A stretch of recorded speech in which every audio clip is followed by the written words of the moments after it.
The ham sandwiches were cut into triangles. Not even proper wedding cake. Ham sandwiches with the crusts still on, served on paper plates from the dollar store. My name is Marley, and that was my wedding reception 5 years ago. I'm telling you this because what happened yesterday changed everything, and you need to understand how deep this rabbit hole goes. Picture this: your wedding day, the day you've dreamed about since you were 5, and your mother-in-law-to-be is in the church kitchen making sandwiches with Wonder Bread and deli meat. Not catering, not even homemade bread. Wonder Bread. "Marley, dear, come help me arrange these," Alexandra called out, her voice dripping with that fake sweetness she'd perfected. "We want them to look presentable." I stood there in my wedding dress, a simple white dress I'd bought off the rack, because we need to be practical about expenses, watching her fan out sandwiches like they were hors d'oeuvres at the Met Gala. "Mom, maybe we could at least get some flowers for the tables?" I suggested, trying to keep my voice steady. "Flowers are such a waste of money," she replied, not even looking up. "They just die anyway. Besides, we have those lovely paper napkins with the little bells on them." Adam walked in then, adjusting his tie. He looked handsome in his suit, I'll give him that.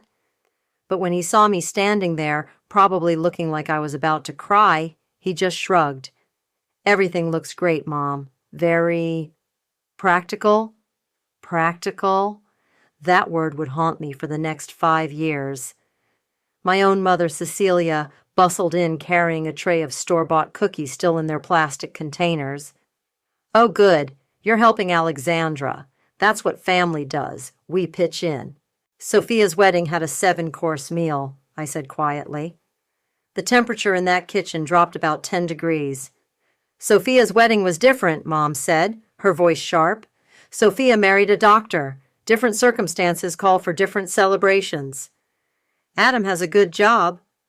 "Adam has a fine job," Alexandra interrupted. "But we believe in living within our means, something your generation seems to have forgotten." I wanted to scream that this wasn't about means. This was about respect, about making me feel like I mattered. But I bit my tongue because that's what I always did. The ceremony itself was beautiful, I suppose. The church was lovely, and Adam's vows were sweet. But during the reception, I watched my sister Sophia glide around in her designer dress, making small talk with relatives who kept glancing at our sandwich buffet with barely concealed amusement. "Remember Sophia's wedding?" I heard Aunt Janet whisper to Uncle Mike. "The ice sculpture? The champagne fountain?" "Different budget, no," he replied, but they both looked at me with pity. Sophia appeared at my elbow, radiant as always. "The sandwiches are actually quite charming, Marley. Very rustic chic." Rustic chic. Right. "Your grandfather would have loved this," she continued, squeezing my arm. "He always said you were the practical one in the family." I missed Grandpa Gideon so much it physically hurt. He'd died 6 months before the wedding, and he was the only person who ever made me feel like I was enough exactly as I was. He would have hated this circus, but he would have sat through it with a smile for my sake. "Mrs. Collins," the photographer called out, "time for family photos." Mrs. Collins, that was me now. We gathered around the cake, a sheet cake from the grocery store with "Congratulations, Adam and Marley," written in blue frosting. As we posed, I caught Adam's father, Remington, chuckling with his brother. "What's so funny?" I asked. "Oh, just remembering when Adam was little," Remington said. "He always said he'd marry a princess. Guess he settled for practical instead." Everyone laughed. Even Adam smiled. That's when I noticed the man in the suit approaching us. He looked official, carrying a manila envelope. "Marley Weaver?" he asked. "Collins," Alexandra corrected sharply. "She's Marley Collins now." "Actually, I'm looking for Marley Weaver, granddaughter of Gideon Weaver." My heart stopped. "That's me." He handed me the envelope. "From your grandfather's attorney. Instructions were very specific. You're to receive this on your wedding day, but not to open it until your 5th anniversary." I stared at the envelope, my hands shaking. "What is it?" Adam asked. "I don't know. I can't open it for 5 years. Alexandra snorted. Probably some sentimental nonsense. Your grandfather always was dramatic. I clutched that envelope like a lifeline, not knowing it actually was one. 5 years. 5 years of that envelope sitting in my jewelry box like a ticking time bomb while my life slowly unraveled around me. Year 1 was the honeymoon phase, if you can call it that. Every family gathering, every dinner, every casual conversation somehow circled back to my budget wedding. Remember Marley's creative sandwich reception? Sophia would say at Christmas dinner, laughing like it was the most charming thing in the world. So resourceful. We should all be more like Marley, Alexandra would add. She really knows how to stretch a dollar. Adam would just nod along, sometimes even joining in. Yeah, Marley, he's great at finding deals. She got that dress for like, what, $200? $150, I'd correct quietly, and they'd all exchange those looks, the ones that said I was proving their point. By year 2, I'd started suggesting we host holidays at our place, maybe cook something nice, show them I could do more than sandwiches. Oh, honey, that's so sweet, Mom said when I offered to make Thanksgiving dinner. But you know how you are with big meals. Remember that time you burned the roast? I was 19. Sophia makes the most amazing turkey, she continued, with that herb butter under the skin. Divine. So we went to Sophia's, again, where she served dinner on her wedding china while I ate off paper plates, because Marley doesn't mind. She's so low maintenance. Year 3 was when I started fighting back. Small things at first. I'd like to redecorate the living room, I told Adam one evening. What's wrong with it? It's been the same since college. Maybe something more grown up?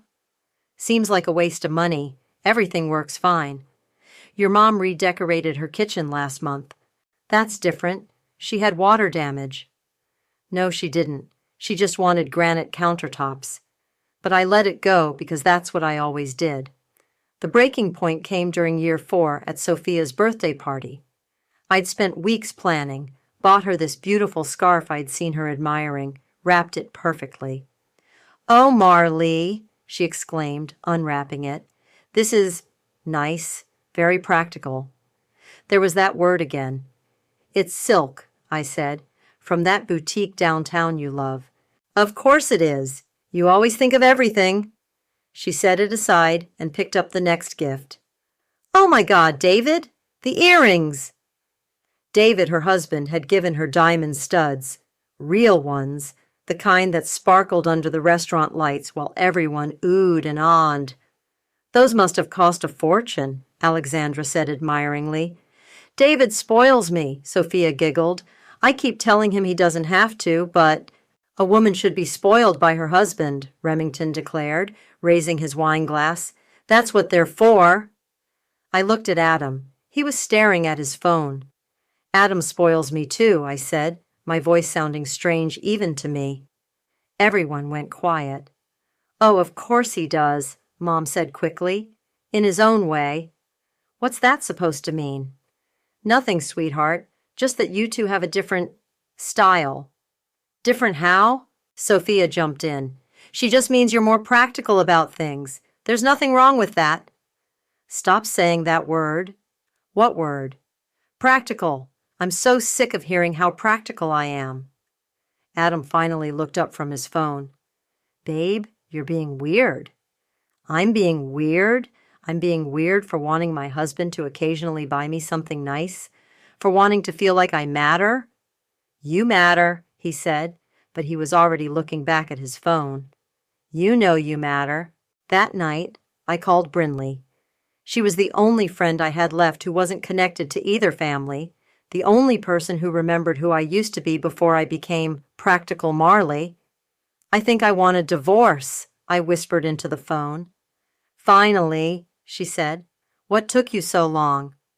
I keep thinking it'll get better, that maybe if I just... Stop. Just stop. You've been saying that for 3 years. But what if I'm being dramatic? What if this is just normal marriage stuff? Normal marriages don't make you cry every time we talk. She was right. I'd been crying a lot lately. I have that envelope, I said suddenly. What envelope? From my grandfather. I get to open it on my anniversary next month. So, open it. What if it's nothing? What if it's just some sentimental letter and I've been building it up in my head? Then at least you'll know the anniversary was 3 weeks away. 3 weeks until I could finally open the one thing my grandfather had left specifically for me. 3 weeks until everything changed. The morning of our 5th anniversary, Adam left for work without saying a word. Not happy anniversary, not have a good day, nothing. He grabbed his coffee and walked out the door like it was any other Tuesday. I sat at the kitchen table staring at that manila envelope I'd finally retrieved from my jewelry box. My hands were shaking as I broke the seal. Inside was a letter in Grandpa's handwriting and a business card for a law firm downtown. The letter was dated 6 months before he died.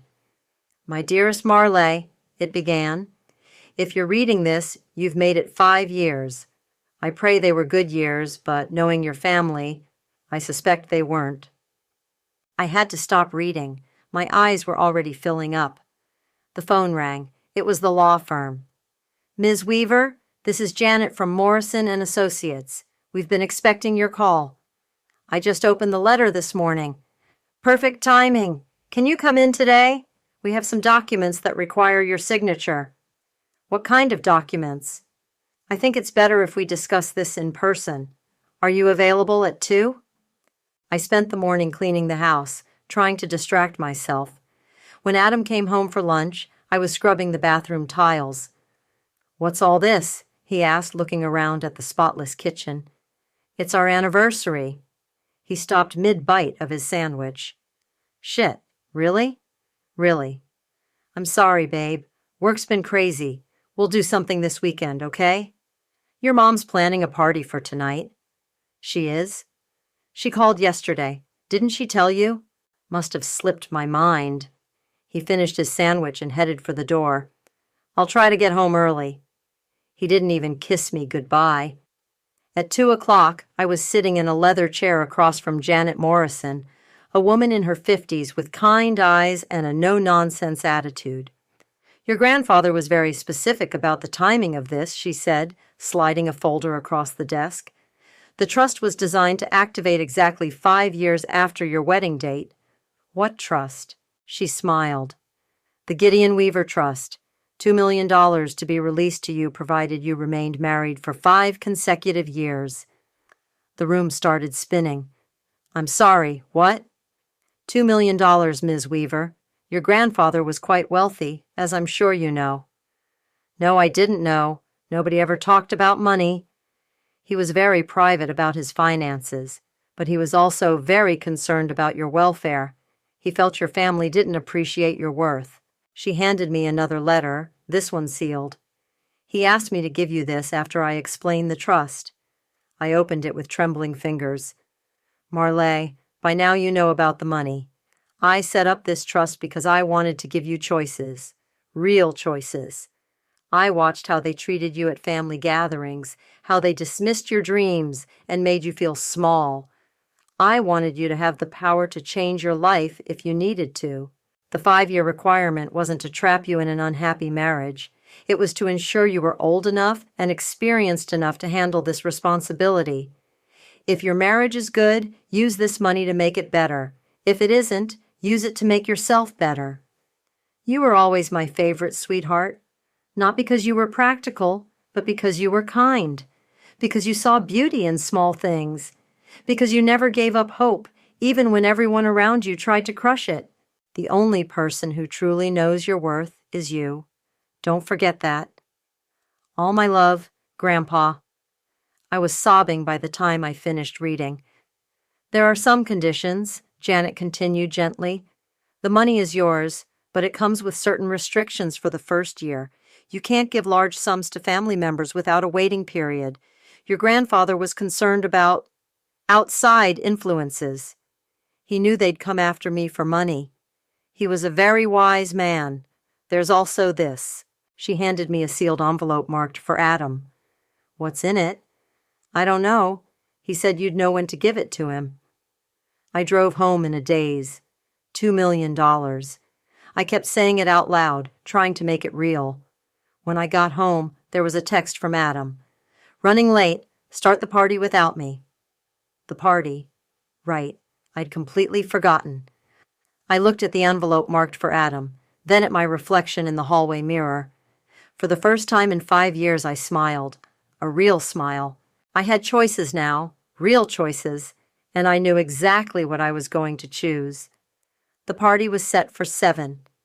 At 6:30, I was in my bedroom getting ready when Alexandra let herself in through the front door. Marley, where are you, dear? Upstairs, I called back, slipping into the black dress I'd bought 3 years ago but never worn. Adam had said it was too fancy for our lifestyle. Tonight felt like the perfect night to be too fancy. I came downstairs to find Alexandra arranging paper plates on my dining room table. Paper plates? For my anniversary. Oh, good, you're dressed, she said without looking up. I brought sandwiches, ham and turkey this time. I'm feeling festive. Sandwiches. Well, yes, I thought we'd keep with tradition. Very fitting, don't you think? My mother walked in carrying a grocery store sheet cake. Happy anniversary, she sang out. Oh, Marlee, that dress is a bit much, isn't it? It's my anniversary party. Of course it is, sweetheart. I just meant for a casual gathering. Sophia breezed in behind her, wearing a designer dress that probably cost more than my car payment. Marlee, you look bold. Thank you. I brought wine. She held up a bottle. Well, wine-ish. It's from that discount place, but the label's cute. I watched them transform my dining room into a replica of my wedding reception. Paper plates, cheap wine, sandwiches cut into triangles. The only thing missing was the Wonder Bread. Where's Adam? Mom asked. Running late. Of course he is, Alexandra said, arranging napkins. Men never understand how much work goes into these things. Remington arrived with Adam's brother Jake and his wife Michelle. They were carrying a wrapped gift that looked suspiciously flat. Anniversary present, Jake announced. We thought long and hard about this one. You shouldn't have, I said, and I meant it. Oh, we had to. 5 years. That's a real milestone. More family trickled in. My grandmother Mara arrived with Sophia's husband David. Mara caught my eye and gave me a small smile. You look lovely tonight, dear, she said quietly. Thank you, Grandma. Your grandfather would be proud.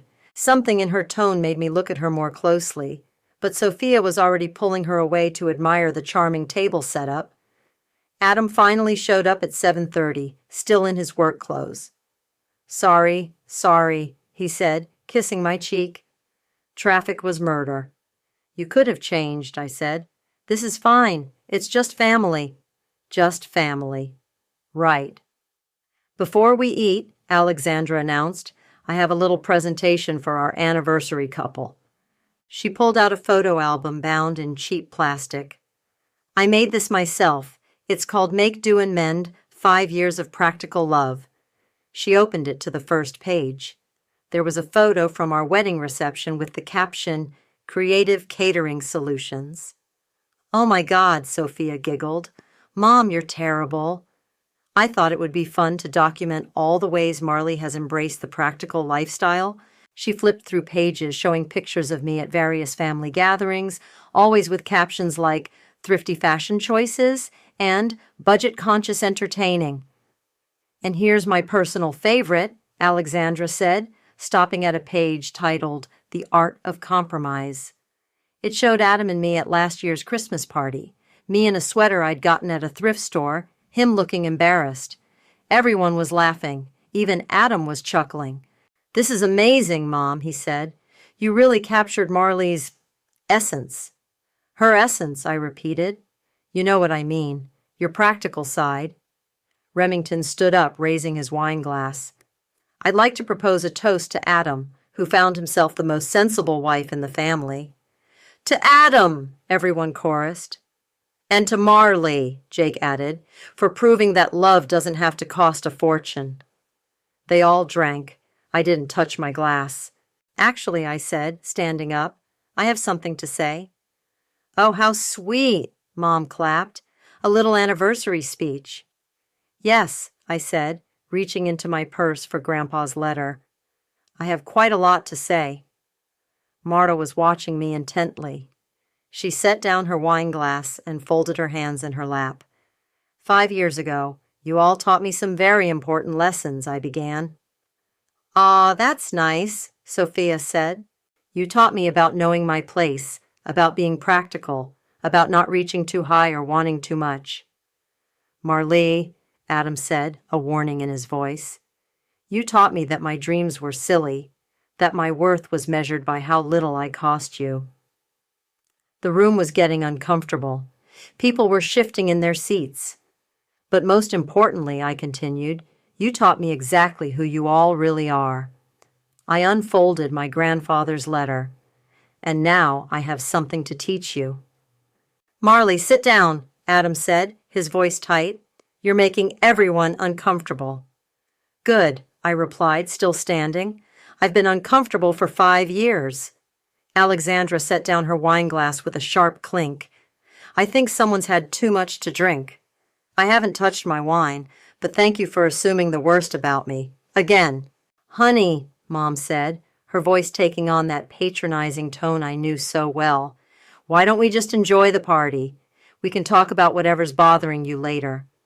No, I think now is perfect. I held up the letter. See, I got some interesting news today about my grandfather. Mara straightened in her chair. What kind of news? Well, it turns out Grandpa Gideon left me something he wanted me to have exactly 5 years after my wedding day. That's nice, dear, Alexandra said dismissively. Was it jewelry? A family heirloom? Not exactly. I unfolded the letter. Should I read what he wrote? I think you'd all find it very educational. Marlee, stop, Adam said, standing up. Whatever this is about, we can discuss it privately. Oh, no, Adam. This involves everyone here. See, Grandpa was very observant. He watched how all of you treated me at family gatherings. He saw the looks, heard the comments, witnessed the casual cruelty you all thought was so amusing. Sophia laughed nervously. Casual cruelty? Marlee, we tease because we love you. Do you? Do you really? I looked around the room because Grandpa saw something different. He saw a family that made one of their own feel worthless, and he decided to do something about it. What are you talking about? Remington asked. I'm talking about the Gideon Weaver Trust, $2 million to be exact. The room went dead silent. I'm sorry, what? Sophia's voice was barely a whisper. $2 million, left specifically to me, with very specific conditions. I had to stay married for 5 years to receive it. Adam's face went white. You're lying. Am I? I pulled out the legal documents Janet had given me. Here's the paperwork. Here's the bank information. Here's the letter from the law firm. Alexandra snatched the papers from my hands, her eyes scanning frantically. This can't be real. Oh, it's real. Very real. And you know what the best part is? Grandpa knew exactly what would happen when I got this money. He knew you'd all suddenly remember how much you love me. Marlee, Mom said, her voice shaking, you have to understand, we never meant. Never meant what? To make me feel like garbage? To turn my wedding into a joke? To spend 5 years telling me I wasn't worth investing in? We were trying to help you be realistic, Alexandra said, but her voice had lost all its authority. Realistic about what? About knowing my place? About settling for scraps? Jake cleared his throat. Look, maybe there were some misunderstandings. Misunderstandings? I laughed, and it sounded harsh even to me. Jake, you literally gave me a gift certificate to a discount store for Christmas last year. The card said, for someone who appreciates a good deal. That was meant to be thoughtful. It was meant to be insulting, just like everything else. I turned to Adam. And you, My own husband. You stood by and watched them tear me down, year after year. I was trying to keep the peace, he said weakly. Whose peace? Certainly not mine. Sophia stood up abruptly. This is insane. You're acting like we're monsters. We're your family. Are you? Because family doesn't do what you've done to me. What have we done that's so terrible? She demanded. So we made some jokes. So we encouraged you to be practical. That's not abuse, Marley. You made me feel like I was worth nothing, like my dreams didn't matter, like I should be grateful for whatever scraps of affection you threw my way. That's not, Mom started. It is exactly that. I looked at each of them in turn. And now you're all sitting here calculating how much of my inheritance you can get your hands on. That's not true, Alexandra said, but she couldn't meet my eyes. Isn't it? Because I can see the wheels turning. I can see you all wondering how to get back in my good graces. Mara spoke for the first time since I'd started talking. Your grandfather was a wise man, Marley. He saw what we all should have seen. What's that supposed to mean? Sophia snapped. It means, Mara said quietly, that we failed her, all of us, and now we have to live with the consequences. I reached into my purse and pulled out the envelope marked, For Adam. Grandpa left this for you, I said, holding it out to my husband. Adam's hand trembled as he took it. What is it? Open it and find out. He tore open the envelope and pulled out a single sheet of paper. As he read, his face went from white to green. What does it say? Alexandra demanded. Adam looked up at me, his eyes wide with shock. It's divorce papers, pre-signed by a lawyer. All I have to do is sign them. The room erupted. Divorce papers? Alexandra shrieked, jumping to her feet. What kind of sick game is this? It's not a game, I said calmly. It's a choice. Adam can sign them or he can contest them. Either way, I'm done. Adam was staring at the papers like they might bite him. Marley, you can't be serious. We can work this out. Can we? After 5 years of you letting your family treat me like garbage? After you forgot our anniversary this morning? I said I was sorry about that. You're always sorry, Adam, but you never change anything. Sophia was frantically whispering to David, who looked like he wanted to disappear into the floor. Mom had gone completely pale and was gripping the back of her chair. $2 million, Remington said suddenly. Jesus Christ, Marley, why didn't you tell us Gideon had that kind of money? Because it wasn't your business, and because he specifically didn't want you to know. But we're family, Mom said, her voice breaking. Family shares things. Do we? Because when I wanted to share my dreams with you, you shut me down. When I wanted to share my feelings, you dismissed them. When I needed support, you gave me lectures about being practical. Jake stood up abruptly. Look, maybe we all said some things we didn't mean. You meant every word. You all did. You enjoyed making me feel small. That's not true, Sophia said, but her voice lacked conviction. Isn't it? Sophia, remember last Christmas when I mentioned wanting to take art classes? What did you say? Sophia's face flushed. I don't remember. You said, Oh, Marley, you're so cute with your little hobbies. Maybe stick to something more realistic. I was trying to be helpful. You were being condescending, just like always. I turned to Alexandra. And you. Remember when I suggested Adam and I take a real honeymoon? What was your response? Alexandra's mouth opened and closed like a fish. We thought you should be sensible about money. You said, and I quote, some people need to learn the difference between wants and needs.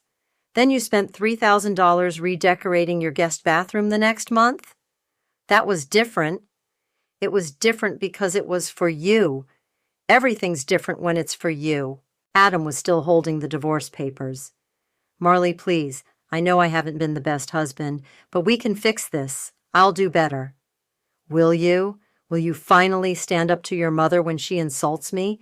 Will you stop agreeing with everyone when they call me impractical? Will you actually remember our anniversary next year? Yes, I promise You've made promises before, Adam. 5 years of promises, and nothing ever changes. Michelle, who'd been silent this whole time, suddenly spoke up. Maybe we should all just calm down and think about this rationally. Rationally? I laughed. You want to talk about rational? Let me tell you what's rational. It's rational for me to leave a marriage where I'm not valued. It's rational for me to use my inheritance to build a life where people actually respect me. But the money, Jake started, the money is mine, not ours, mine.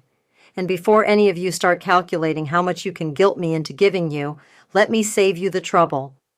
The trust has very specific provisions about family members asking for money. There's a 1-year waiting period for any large gifts. A waiting period? Mom asked weakly. Grandpa was smart. He knew exactly what would happen. He knew you'd all suddenly remember how much you love me once you found out about the money. We do love you, Sophia said desperately. We've always loved you. No, you loved having someone to look down on. You loved having someone who made you feel superior. Mara set down her wine glass with a soft clink. She's right, she said quietly. Everyone turned to stare at her. Gideon talked to me about this before he died. He was heartbroken watching how you all treated Marley. He said she was the kindest, most genuine person in the family, and you were all too blind to see it. Mom, Remington started. No, let me finish. He set up that trust because he wanted to give her options. He wanted her to have the power to choose her own life instead of settling for whatever scraps we threw her. This is insane, Alexandra said, but her voice was shaking. Over some harmless teasing. Harmless? I pulled out my phone. Let me read you some texts from the family group chat. Here's one from last month. Marley's bringing potato salad to the barbecue. Guess we know it'll be the cheap kind. That was you, Sophia. Sophia's face went red. I was joking. Here's another one. Adam's so patient with Marley's little quirks. Not every man would put up with a wife who shops at thrift stores. That was you, Mom. You were just being cruel. All of you. For 5 years. I folded the phone and looked around the room one last time. The party's over. The next morning, my phone started ringing at 6 a.m. Alexandra. I let it go to voicemail. Then Sophia called. Then Mom. Then Jake. By noon, I had 17 missed calls and 43 text messages. I was sitting in my new apartment. Yes, I'd already found one and put down a deposit, reading through the messages when Brinley showed up with coffee and bagels. Holy shit, she said, scrolling through my phone. They're losing their minds. Read some of them out loud. This is better than reality TV. Okay, here's one from your mom. Marley, sweetheart, I think there's been a terrible misunderstanding. Can we please talk? I love you so much, and I'm so sorry if I ever made you feel bad. Please call me back. If she made me feel bad. Here's Sophia. I can't believe you think we don't love you. We're family. Yes, we tease each other, but that's what families do. Please don't throw away our relationship over money. Over money, like that's what this is about. Brinley kept scrolling. Oh, this one's good. Alexandra. I've been crying all night thinking about how I might have hurt you. I never meant any harm. You're like a daughter to me. Please let me make this right. Like a daughter. Right. The daughter she never wanted. And here's Adam. I know I messed up. I know I should have defended you more. But we can fix this. Don't sign anything until we talk. I love you. I took a sip of coffee. He loves me. Funny how he figured that out right after he learned about the money. My phone rang again. This time it was a number I didn't recognize. Hello? Marley? This is your cousin Rebecca. From Portland? I heard about your grandfather's trust. How did you hear about that? Sophia posted about it on Facebook. She's asking for prayers for your family during this difficult time. She posted about it on Facebook? Yeah, the whole story. About how you inherited money and now you're divorcing Adam and cutting everyone off. She's getting a lot of sympathy comments. I hung up and immediately called Sophia. Marley, she answered on the first ring. Thank God you called. We need to talk.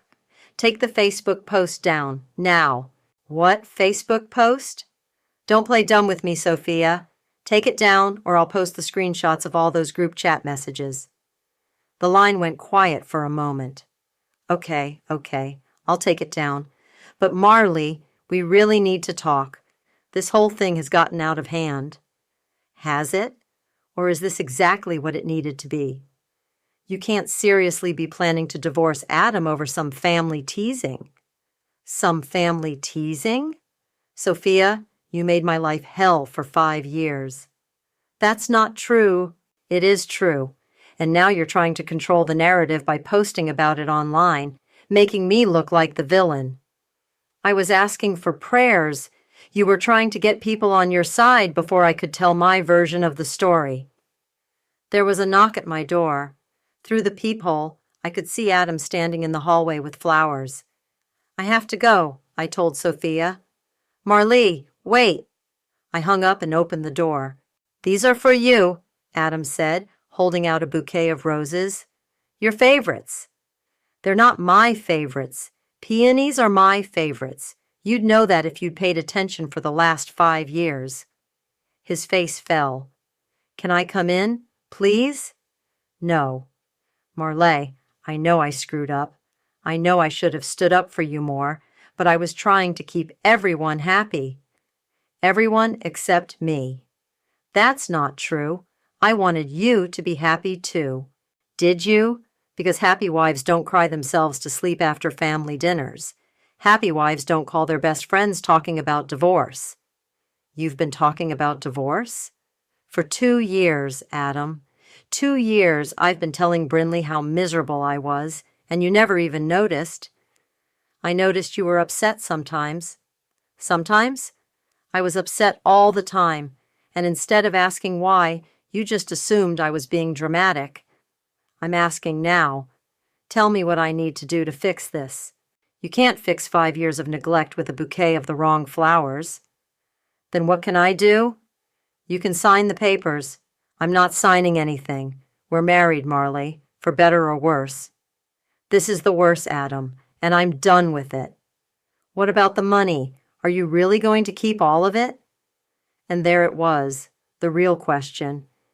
Yes, I am. It's mine. My grandfather left it to me because he knew I'd need it to escape from all of you. All of us?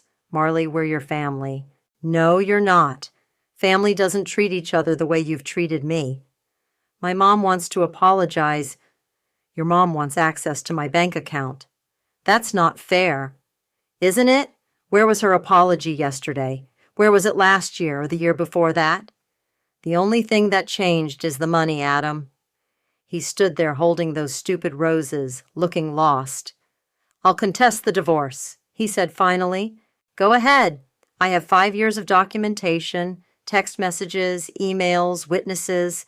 Good luck explaining to a judge why your wife deserves half of nothing but you deserve half of everything. It doesn't have to be like this. Yes, it does, because this is who you all really are, and now everyone gets to see it.